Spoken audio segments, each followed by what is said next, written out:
Mgomo wa wahadhiri ukiwa umeingia wiki ya pili, masomo katika vyuo vikuu yamelemazwa kabisa. Viongozi kutoka taasisi mbalimbali wanaitaka serikali kutii amri ya mahakama kulipa madeni wanayodai wahadhiri. Katibu mkuu wa muungano wa wahadhiri kwenye vyuo vikuu UASU tawi la Nairobi amemtaka waziri wa elimu Migos Ogamba kuwajibika katika kazi yake na sio kutoa vitisho dhidi yao. Mwandishi wetu Gibson Mutai anayo maelezo kamili.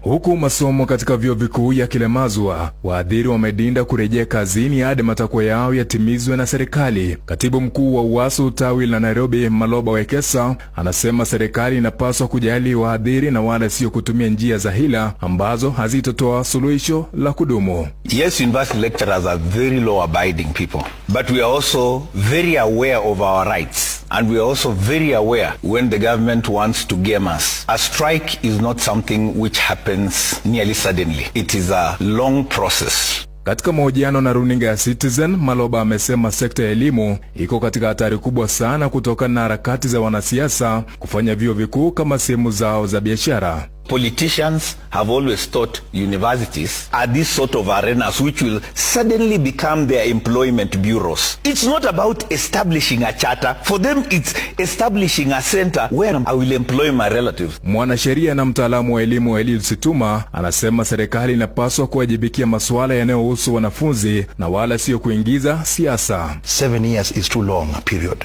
not to get money and pay these workers, pay the lecturers to get these boys and girls learning. They have not done that. And that's why when our notice of strike lapsed Wednesday last week, we had to go on strike, and we are on strike. Wanafunzi walio vyuoni wanairai serikali kutimiza makubaliano baina yao na wahadhiri ili kuwawezesha kurejea masomoni.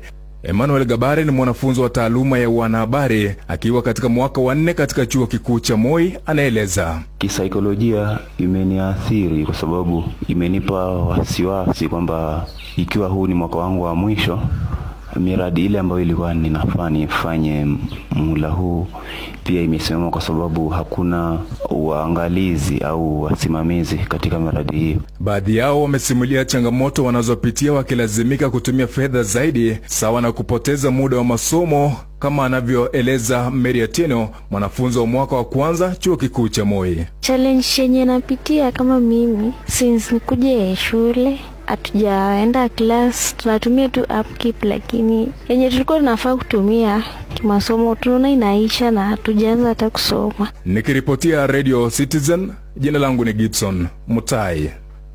Radio Citizen, chemichemi ya ukweli. Chama cha mawakili